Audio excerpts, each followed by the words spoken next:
I do 1, do 2, 3, 4. I'm like, all right, I'm feeling okay. 5, 6. I'm like, oh, 7, 8 was getting rough. In my head, I'm like, I just have to get double digits.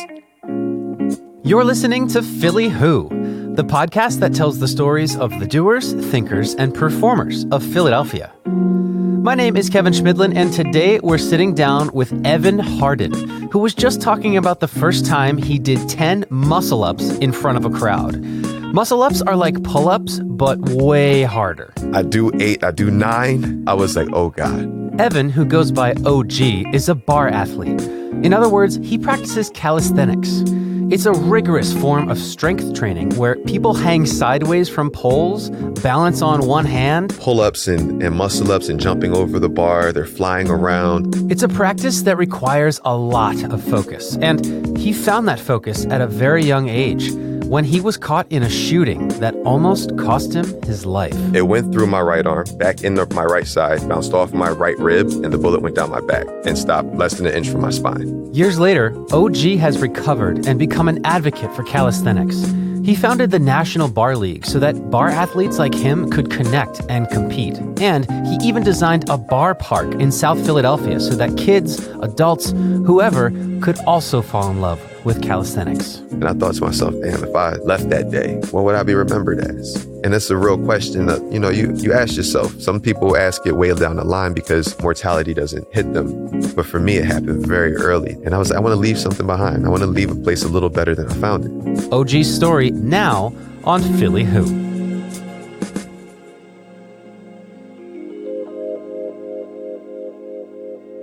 Just a heads up, there is some graphic detail of what it's like to be shot in this episode. Listener discretion is advised. All right, so before we begin, I gotta insist that you take a moment to check out the Philly Who Instagram at PodPhillyWho or the website podphillywho.com just so you can see a picture of this week's guest, Evan OG Harden. When you see photos and videos of OG, and especially when you meet him in person, you can tell how resilient and resourceful he is because he is totally jacked. Now, it takes an insane amount of discipline and focus to achieve peak physical fitness like he has to begin with. But he's managed to do it with a bullet still lodged an inch away from his spine. And yes, his near-death experience on the streets of West Philly at 16 years old gave him perspective that most people double that age don't even have. But OG was actually showing signs of his resilience and resourcefulness at half that age. I was maybe 8 years old, and it was one birthday I didn't have any balloons or something. It wasn't a big deal to me, but my mom showed me how to make a balloon out of paper, like an origami paper. And I was like, oh, that's cool. And, I'm little, so I'm making them. I'm showing other kids in school. And my really good friend, Jahi, he was a little artist. So he would draw on the paper a little character. And then when I folded it, you can blow it up and look on the inside and see the character. And I started selling them as Christmas tree ornaments. You just pull a little string and if you can look inside and see a character. And that was like my first little thing I was doing to just sell something. So, do you remember thinking like, yo, I should make these Christmas ornaments and sell them? Like, what 8-year-old thinks that? They had snacks and I wanted some snack money. So I was like, the snack was about 50 cents. I want two. So I was like, I can sell these for $1. It took me some effort to fold these. And look, you can blow it up. Yeah. So and people are like, sure, take my snacks. Yeah. And I'm 8. So who doesn't want to support a little, just 8-year-old in school, asking my friends' parents, hey, you want to buy this? Yeah. And then you get an extra bag of chips. That's like Christmas, right? Yeah. And then you get to trade it for somebody else's snack. You never know. So it was good. That's great. So at that point, like if someone asked you, what do you want to be when you grow up? What would you have said? I was so heavy into video games. I was like, I want to be a video game designer. I just want to work in video games and be all around it when I was that age. What were your favorite games?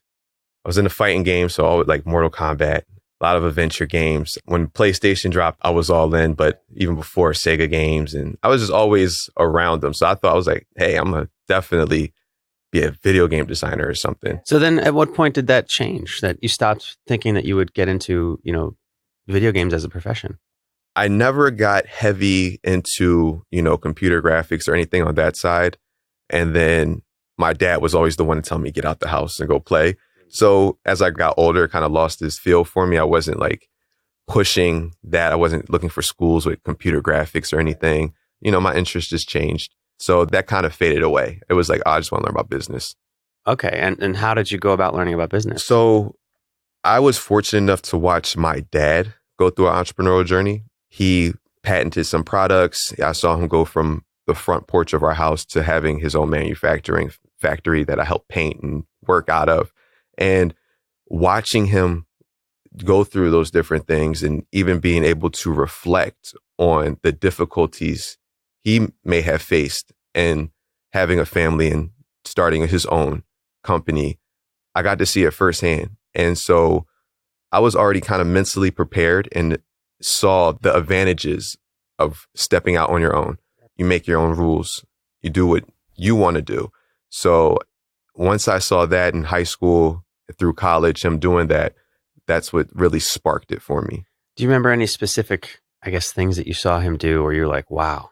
Growing up, our porch was our playroom where we had the TV, we had the video game set up. So me and my little brother, we would go on the porch, and the first thing that went was the porch, and it turned into his office. Just watching, going from him having an income to now he's bootstrapping a company.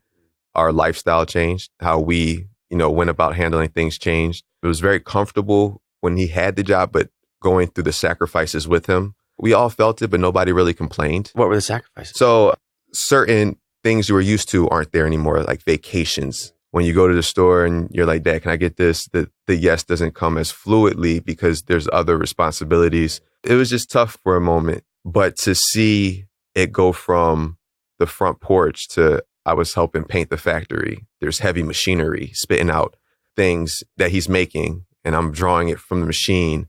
You see that and you see what's possible. Like, oh, it was just hard a minute ago. Now it's getting better. And then, he got a presidential award and he got all these other awards for what he was doing. And that was really inspiring to me. It's like, wow, like you can do it. You can do that, and I was so young that it didn't seem like it wasn't normal. And you thought, I want to do this too. Yeah. I just got to find a thing. Yeah. What was his thing? He patented a certain way to put protein inside of snack food. So before all the big protein snacks were what they were, he was at that forefront. He had his own snack foods of protein chips and stuff like that. And it started on the porch, and then pretty soon there was a whole factory. There was a factory, yeah. Wow, that's cool. So we're in high school, right? In high school, I played football, and I trained really hard. I was always in the weight room, always wanted to be there, always wanted to work hard. Again, didn't play before high school, so I was also very early learning on how the game worked. I just know I wanted to stay in shape. I wanted to work out, and I wanted to be amongst my friends. I wanted to hang out with everybody after school. After football practice, it was in October, and I was coming home from football practice. I was walking, normal walk up the hill from the L, getting off at 60th Street, normal walk home, stopped by my Nana's house. Everybody's in the neighborhood. Said hi to the family, further walked home. Everybody's close. And as I'm coming home, I bump into a neighborhood friend of mine. Said, hey, you want to, take a walk? I'm going to get something to eat. You want to join me? So I come back out. We meet up. We walk around the corner, not too far from the house, to the Chinese store. Grab some food. She grabs whatever she ordered. And as we're walking back, we make it about 2 blocks. And have you ever felt the wind knocked out of you before? That impacting feeling is probably what I all of a sudden felt in my whole entire body. I'm walking across the street and I stop dead in my tracks and feel probably one of the hardest impacts hit me. And I'm like I'm looking down, like, what was that? And I start hearing shots go off. So there's a truck right at that corner. I'm not knowing what to wear, but I hear the shot. So I duck down behind the truck and I look down and I see that I'm bleeding. And my instinct, I never got shot before, but I'm like, I think I got shot. I think. Like, I felt the hit. So I look down, I see the bleeding, and my natural instinct is I take off running. I run up the next block and I just start going. And I got really winded very fast. And looking back, it's some parts to me are a little comical. Like, so as I'm walking, I call my mom. I'm like, Mom, very calmly. I don't know why I'm this calm, but I'm very calmly Mom, I got shot. She said, Evan, where are you? I said, I'm around the corner. I don't know if she believed me because of how calm I was. And I said, I'm around the corner. And I tell her what street I'm on, but she's like, Evan, come home. I said, Mom, I'm serious. I got shot. She was like, Evan, I'm gonna kill you. Come home. I was like, and then that's when I was like, Mom, I got fucking shot. And she's like, all right, where are you? And then I tell her, and then I'll go up the street. I'm still walking. And the lady I was with, she's on her phone. And she's like, oh my God, what do I do? And I know she's panicking. And I look at her. I'm like, you can call 911. Might be a good idea. Yeah, you can call 911. And I get to the corner and I sit down because I'm starting to run out of breath. And she says, we have to get back up. I said, why? She said, I told the cops you're going to be on the next block. I said, for what? They come to you. They come to us. They come here. They have a car. So we go to the next block and a police car comes and picks me up. And I did not get an ambulance.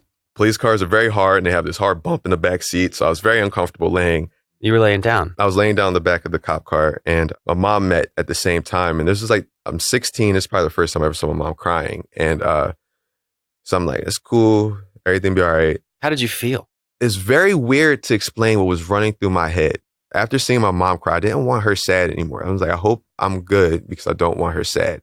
And there were a bunch of just different things running through my head. I didn't know what to think, honestly, because even the thought of dying didn't necessarily cross my mind because how do you know what that feels like? I'm just in pain. It hurts. And I don't know what's going on inside. The cops talking to me. And I just remember being very polite to everybody because I'm in so much pain. All I'm thinking in my head is, I don't want anybody to treat me bad because I'm hurting. Yeah. So the cops asking me these questions like, how's it feel? Does it burn? I'm like, I don't know. Yeah. And he's asking me about my family. And I understand he's trying to, keep me coherent, keep me talking to him. So almost I'm answering. Yeah, I'm talking to him. So we get to the hospital. They open the car door and they say, you have to get yourself out. I guess they couldn't find a way to help me out of a backseat of the car. So I get myself out the car. And was that hard? No, I just sat up and scooted out. It was, I couldn't move. So the bullet, when it hit me, it went through my right arm, came out my right arm, back into my right side, bounced off my right rib, and the bullet went down my back and stopped less than an inch from my spine. So when I saw the x-rays, I was like, wow, I'm very blessed and lucky. So one of the ways that changed how I thought and think about things. So I get myself out the cop car.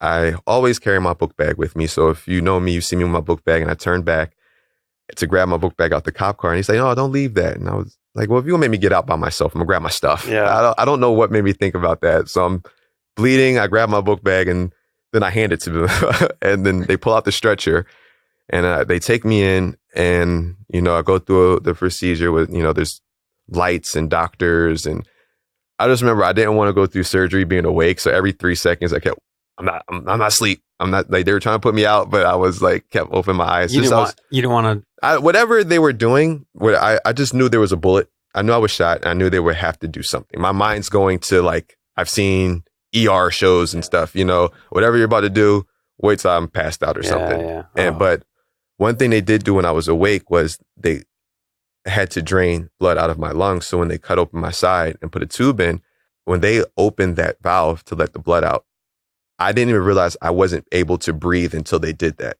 I didn't realize how much I wasn't breathing. So when they released that, I was like, oh wow, I wasn't even breathing, didn't even realize that I was not taking these deep breaths or anything. So went through that whole process, woke up. When I woke up, I was in the hospital. My mom was next to me. I had a football game the next day. I was really excited for that football game. So I remember telling my dad, tell the coach I can't make it. I just want to be there.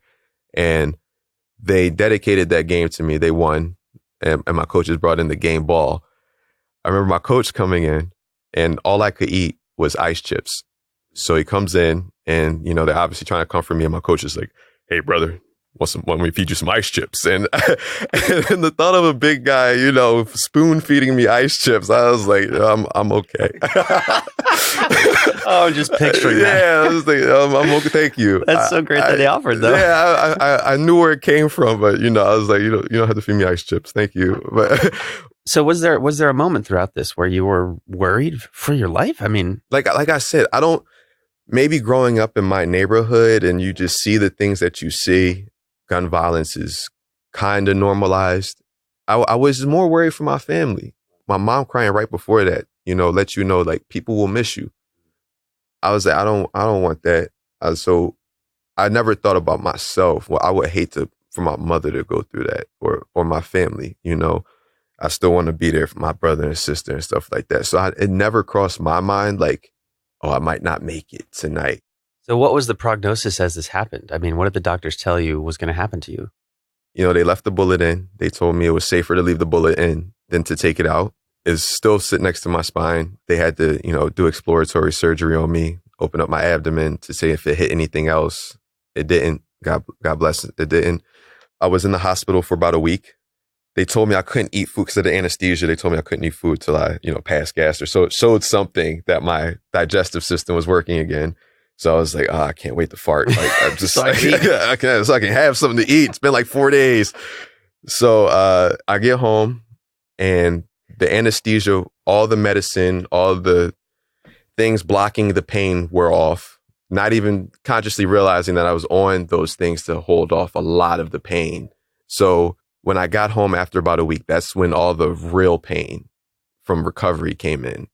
Worst back spasms I ever had in my life. I couldn't laugh. If I laughed, the pain was horrible. And on top of that, all my friends were the class clowns. So when everybody came to visit me, all my friends are the class comedians.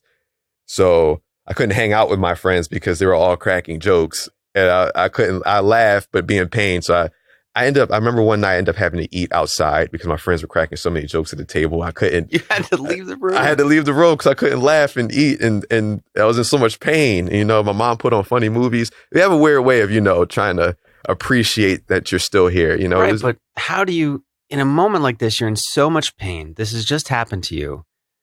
How do you stay positive when you can't laugh? I laughed through it anyway. I remember my mom putting on Dracula Dead and Loving It, and it was like an older movie. I was laughing at the jokes and I was in tears. And my mom was like, "Do you want me to turn it off?" I was like, "No, just let it go." Cause like I was just laughing through it and holding myself with a pillow and it felt good. Like I'm going to feel the pain, whether if I'm not laughing, it's going to come up, So like it felt good to just stay positive and keep laughing, because after something like that, you do have, negative thoughts and a little, post-traumatic stress and stuff like that. So just laughing through everything and not everybody taking it so seriously. And it's cool when you're able to, turn it positive and not necessarily dwell on how bad it could have been or how bad it is. So it was pretty quickly that you went back to school. Did life go back to normal? For the most part. I mean, I couldn't play football. But other than that, like it hurt, or the doctor said you can't play anymore? I wasn't the same. I wasn't functioning like how I feel like I could have or should have been functioning. Was that a physical thing or a mental thing? It was definitely physical. Yeah. There are times now my back might hurt a little differently doing something. I know I got to take it easy, but it doesn't deter me from still pushing. If anything, when I looked at that X-ray and saw how close it was to my spine, I was like, yo, I could be paralyzed. I could not be walking now. So for me to waste that gift, me to not exercise and utilize my body, like I'm not going to do that. I got to appreciate that. So you can't play football anymore. So what was your move? What did you start to do? Oh man, I started to get back in the weight room. This was my junior year when I got shot. So senior year, me trying to get back at it. Being mobile wasn't difficult, but it's just things weren't the same. I wasn't able to do certain things. Like your strength was lower? My strength, my explosiveness, right. Mobility in certain ways. So that was rough for me. So would you leave after a training session and just be like, man, I can't do it? I think I was more so down on myself. You just feel a little lower when you're not able to perform at a higher level. I didn't even think what was the problem. I didn't think like me being shot was the problem. I was just being more hard on myself. After that senior year, I went to St. Joe's University, and they don't have a football team. So it was kind of like I wasn't really staying in shape. I played basketball with the guys or did little things like that. And then once I left St. Joe's, I went to Lincoln University. They did have a football team. So I did get back into training. It didn't feel as bad by this point, and I was able to walk on the team. Still not at my highest level. The football team. Yeah, the football team at Lincoln. Why did you transfer? To be honest, I got kicked out of St. Joe's. I wasn't doing as well as I should have been doing, distractions, and then after I left there, that's when I really got my act together. I was like, I got to take a lot of this a lot more serious. How did you go through the process of getting your act together? After St. Joe's let me go, my dad got on my case really fast. He was like, you're not going to stop here. So I did a semester at community and got my grades back up and my dad knew some people at Lincoln. He went there. So I was able to get in there after I get my grades back up. And I knew for me, always being somebody who's a scholar, who had honors classes, who learned, who loved to read, to go through that, I was kind of disappointed in myself. I was like, no way, I'm not going to play any games. I overloaded my class schedule, became an RA, made the football team, stayed active, stayed focused. I was waking up early, working out. And that was like that trigger that was like, I want to start being more focused. And, it doesn't all happen all at once, but I graduated, got out of there. And then from there, that's when I got into just jumping into being entrepreneurial. I just jumped in. Coming up, we'll hear how Evan would stumble upon a video of somebody doing crazy acrobatic calisthenics and how that would put him on a path towards becoming a bar athlete himself and starting Philly's first ever bar league. Stay tuned.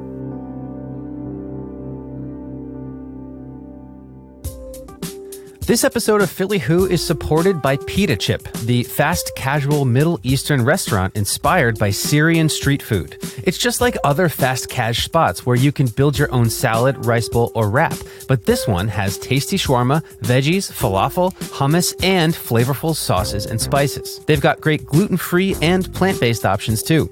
Pita Chip is family-owned by 2 Syrian immigrants who have been in Philly for 25 years, and this year they were featured in Philly Mag's list of best shawarma in Philly.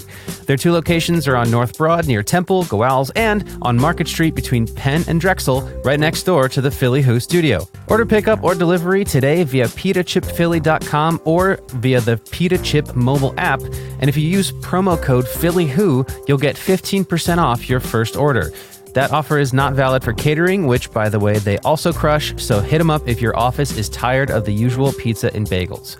Big thanks to Omar, Mohanad, and the Pita Chip family for supporting Philly Who.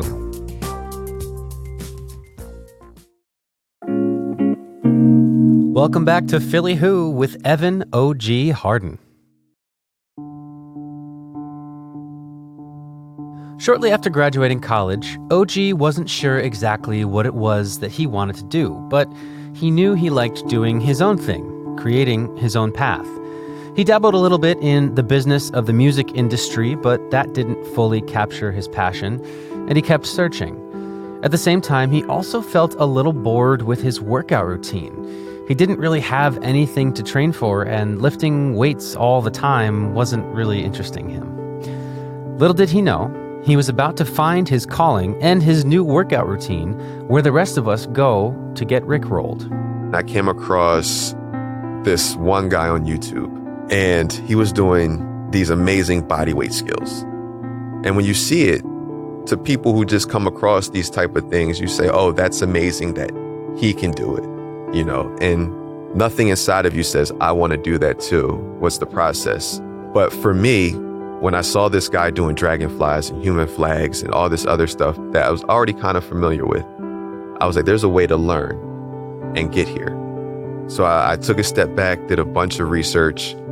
I read this book called Convict Conditioning by Coach Paul Wade. I saw it, and I was just looking up calisthenics stuff. I read this book, and he broke down how to get from point A, to point Z. And I took my time and I started off as point A. No matter how basic the movement seemed, I humbled myself and I was like, I want to learn. What does a point A look like? So, for instance, he broke it down into a bunch of 6 different movements that you can take to a mastery level. So let's go with the push-up, for example. So the mastery level of a push-up is to be able to do it with one arm. But if you do not have the capabilities to do the slightest pushing movement, right? you would start off doing a push-up off the wall. And after you get functional doing that, take it to the next level, drop down on the bench, lower it, do more push-ups. I was training out of a tennis court every day. I would just go to this tennis court, do my push-ups, do my pull-ups. I would find a pole on a fence because there's not like pull-ups bars everywhere in the city. So I found the little bar that was the post of a fence, and I would do pull-ups on those. And I was doing it every day. I would go outside, hot, cold, raining. Just a random tennis court. Yeah, I was one in the neighborhood. So at this point in time, I lived in Media, PA.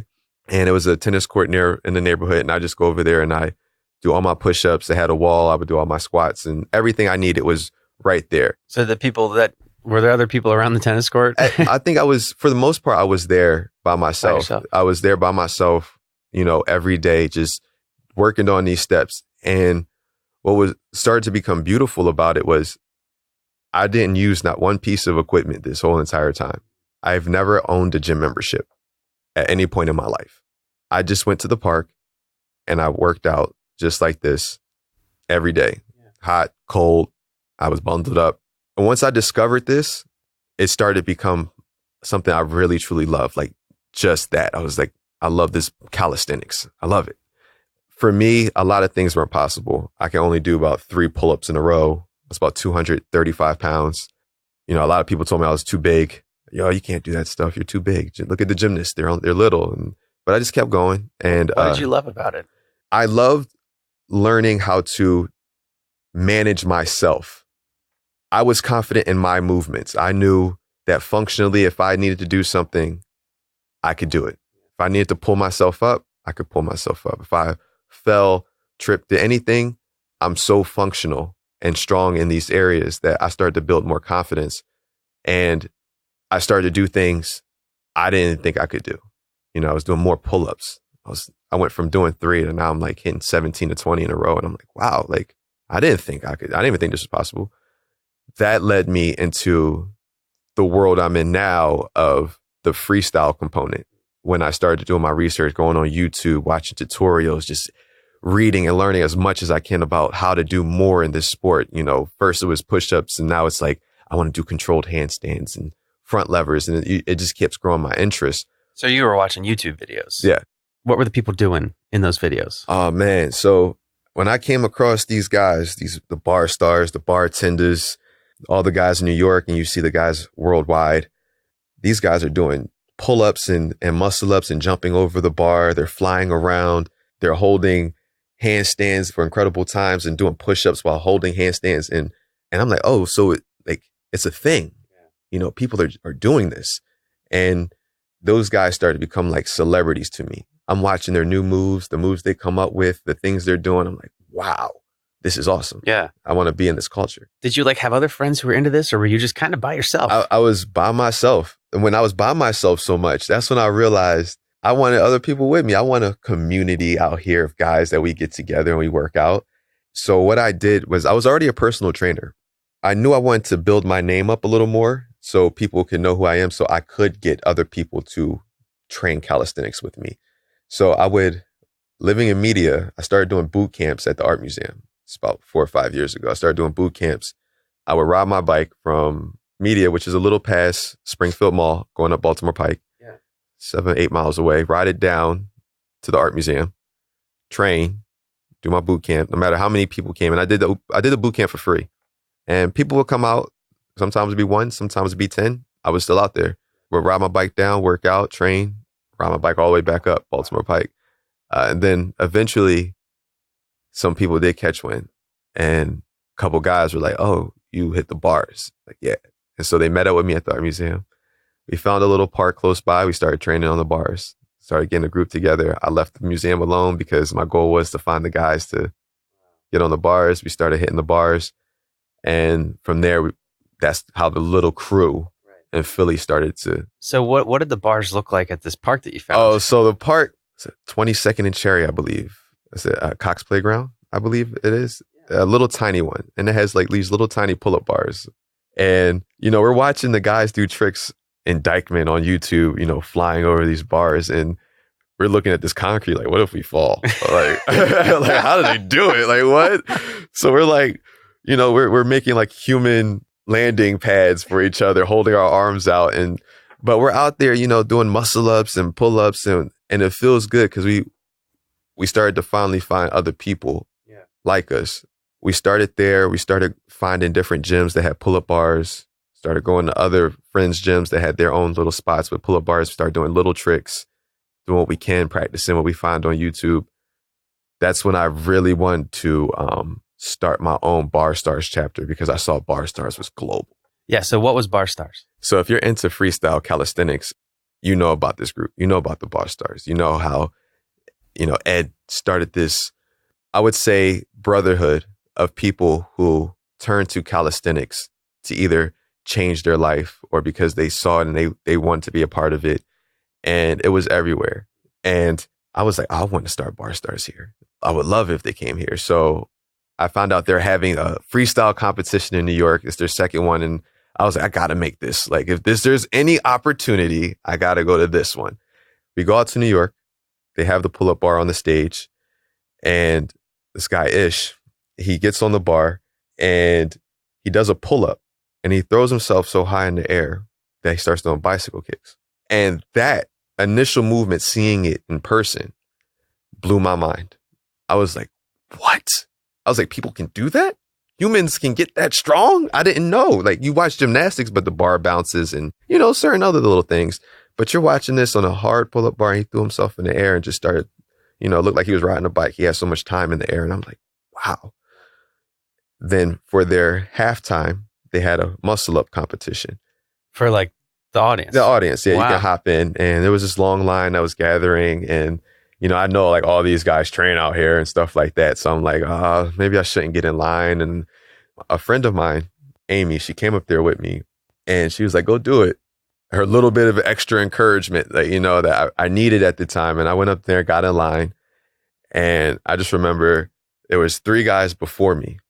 And so can you describe what a muscle up is? So a muscle up, you do a pull up and then you rotate your shoulders and pull your arms over and then you're on top of the bar. Like a pull up and then kind of a push up. Yeah, then a dip straight up. They aren't easy, but once you get them, you kind of get them, but they are a very difficult move. So the first guy does about 33. It's 33. So yeah, I was like, what? And you're like in line to go do it in front of everybody. Yeah, I'm in line. Yeah, we're in front of everybody in line. Oh, and then there's a gate to the line. So there's no sneaking out of the line. So I was looking, I was looking at the railing, like, can I get out? And I was like, no, it's too late. I'm here. So the next guy, man, he does about 20. So he does, something ridiculous.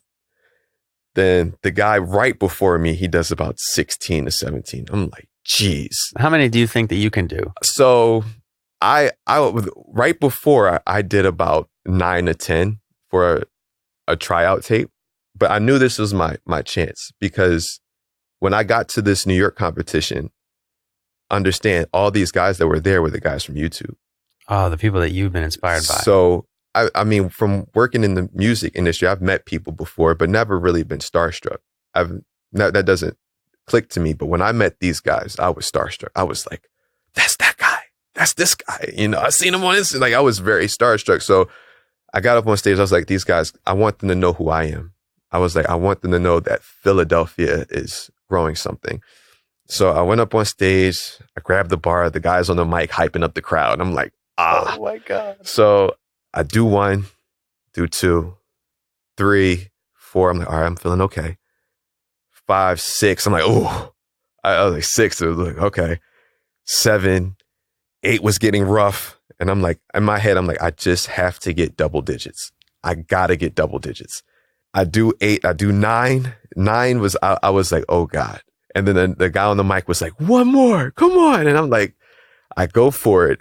And it was the ugliest muscle up you could ever see. I was fighting. My arms were shaking. The bar was shaking. The crowd's like, And I'm like, I gotta get up. And I get up. I'm struggling.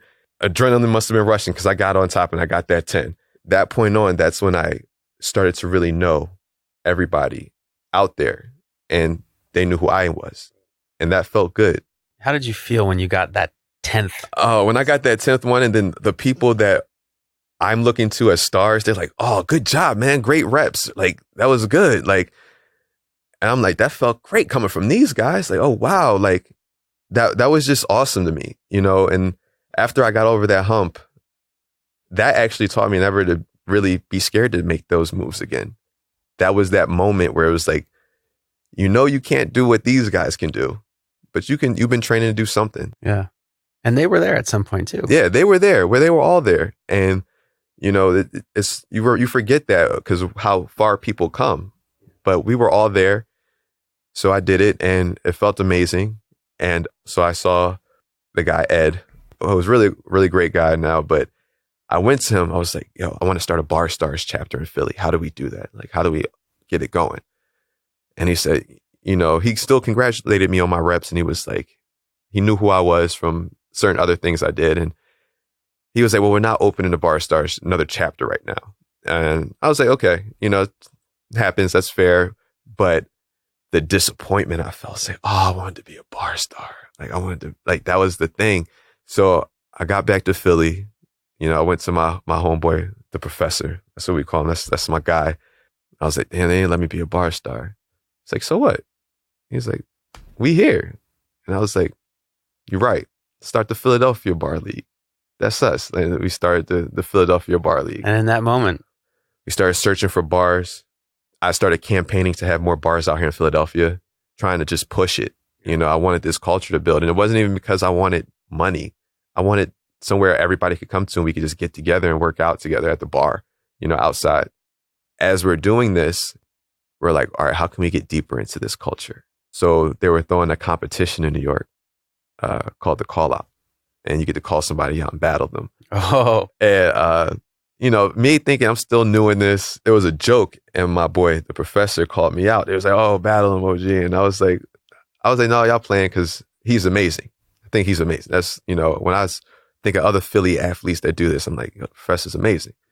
I'm like, no, I can't battle you. I'm like 210 pounds and you're light. And like, so we went out there. We ended up battling. We were the first people from Philly to come in. They didn't know Philadelphia had a culture out there. Again, Bar Stars is deep. You see Bar Star shirts everywhere. Like, oh. So we come in, we're Philadelphia Bar League. We come in and we're watching all these amazing athletes just do so many tricks. Look so cool. So it's my turn to battle. I don't know what I'm going to do. We're just up there. Now, when you battle, what happens? So early on, when I was in, right, we just see people doing tricks and the judges score saying, who they felt had the better performance. So at this time, you're doing 360s or like hopping over the bar. We don't know many moves. We're just doing what we can or what we've seen. And one thing I did learn is I didn't know how tiring it was. I did the first round and it was like, oh, I was breathing heavy. I was like, geez, this is hard. So me and my boy battled and went into overtime and I ended up winning. You beat the professor. I beat the professor, but in his defense, he missed a move. He fell and I knew, I was like, that was your moment. That was my moment. But he came back, still won a bunch. But for both of us being there and showing them that Philadelphia had the culture, again, that was another pivotal moment. When you look back, that was important. That people know us now. People know who we are. That was the important part. We didn't want to go up there and necessarily battle each other. And we're both from Philly. Like, that's kind of dumb. But we were like, in the long run, we don't know anybody. So let's get people to know who we are. And that's what happened. And do they know you now? Oh, yeah, they know who I am now. We're all good friends now. We're all good friends. So the Bar Stars are supportive of the Philadelphia Bar League. Yeah, very supportive. They've been supporting since the beginning. Having that support is always good. Yeah. So it sounds like Philly now has a community. We have a community. How has that grown? So our first year as the Philadelphia Bar League, we threw our own competition out here. They didn't know necessarily what we were going to do. We just knew we wanted to throw a comp and we were going to throw it. We did it. People came out. We had it at Icor. We were able to get people from New York to come down, Jersey come down. It was a beautiful thing. It was fun. Yeah. We didn't know exactly what we were doing, but we had fun and everybody else appreciated it. And every year after that, we threw another one. And I also went out to New York to battle a bunch of times. So it was back and forth here in New York battling. And the support was on both ends. We would go out there, support. They would come out here and support. One of the bigger years, we had our battle outside the Art Museum in Riverfield. That was awesome.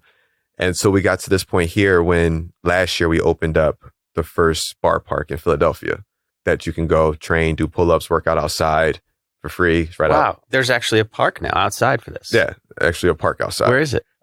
It's in South Philadelphia. It's at 24th and Snyder. at Smith Recreation Center, and you can go in there. It has some pull-up bars. You want to try out the freestyle aspect, go out there and try that. You like just pull-ups and push-ups and sticking to the basics, you can do that too. How did that come to be? Did you go to the city and say, hey, we need one of these? So I was pushing. I had a proposal that wasn't really going anywhere. People say, oh, it's cool. And then Make the World Better Foundation, Connor Barwin's foundation, he was working on the park. And I heard that he was holding meetings at a rec center for ideas about what the people wanted in the community at the park.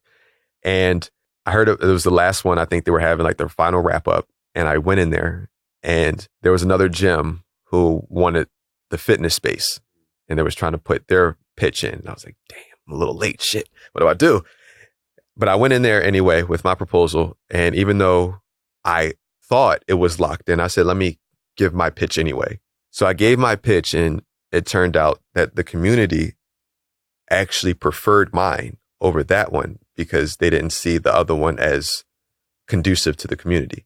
So when I pitched the bar park and they loved the idea, I got on the team. Were you surprised that they responded so well? I was more surprised that I was able to get in like that. Not surprised they liked the idea, because when you go around to California or New York or Miami or these different places, they got bars outside. It's a beautiful thing. And so that didn't shock me, but what shocked me is that I was able to slide in and make that move. And I was just excited to know that now I'm the designer, I'm the lead on that project. And, they gave me this huge space, a lot more than I thought I was going to get. I was like, oh, wow. So tell me about opening day of the park. So, oh man. So leading up to it, we're excited. It's a construction site, but we're still sneaking on to jump on the bars every now and then. They're telling me, stop. Yeah, we got to make sure they don't wiggle or nothing. They were getting upset, but that excitement after years of trying to get it, and now it's here, become the opening day. We got everybody out, and the councilman's out. My biggest event yet. This is my biggest event. This is where like the public gets to really see what this is. And there's always going to be, hiccups at an event, always going to be hiccups. So the first battle, my guy, champion, he comes out, he does a backflip off the high bar, and he messes up his knee. And I'm like, oh. This is the first thing that happens? This is the first thing. So I'm concerned for my friend, first moment, but your heart drops. Overall, the bigger picture heart drops. You're like, oh, what are they going to think? Are these bars too dangerous? What are they going to think? But, he got back up, walked it off, and the people stayed around. The kids run over. They're trying all this stuff on the bars. They're working out. They're trying to do pull-ups now. They see it cool to come over and get on the dip bars and try some dips, and that's what I wanted. I wanted them to be inspired like that and like have fun like this, so they can see it's, this is how you can stay in shape too. When you see this happen and you see this park, you see this manifestation, looking back to where you started watching YouTube videos, not even thinking that you could do these types of things, how do you feel? Oh man, it's overwhelming at times to just sit back and be like, wow, it was in my head, now it's here. That's due, like I said, when I got shot, my mentality changed. At 16, if you pass away, there's not a whole lot to remember you off of, because you're so young, so early in life, And I thought to myself, damn, if I left that day, what would I be remembered as? And that's a real question that, you ask yourself. Some people ask it way down the line because mortality doesn't hit them when they think about it. But for me, it happened very early, thinking about if I left today, how would I be remembered? And I was like, I want to leave something behind. I want to always come and leave a place a little better than I found it. I never knew what that thing was. I love calisthenics. That was where my heart started to go. I love what I was doing. And I knew we needed something in our community. I knew if I had this when I was younger and was aware, maybe I'd have been heavier into it. So when I got that park, and when you go to that park and it says, Philadelphia Bar League on the plaque, and I sit back, I'm like, wow, that's what I wanted. For more on OG and to join in on one of the Saturday community workouts at Smith Playground, you can follow him on Instagram at OG_fitness. The link is in the show notes. If you like what you hear, be sure to subscribe and leave Philly Who a 5-star rating wherever you get your podcasts. You can also stay tuned on Twitter and Instagram at PodPhillyWho and join the email newsletter at podphillyWho.com. Philly Who is a Q9 production. This episode was recorded at the Philly Who studio, powered by CIC, and was produced, edited, and hosted by me, with editing by Max Graham, associate production by Angela Gervasi, Lauren Hunter, and Jackson Neal, music by Lee Rosevere, and artwork by Lauren Carhart. For Philly Who, my name is Kevin Schmidlin. Till next time.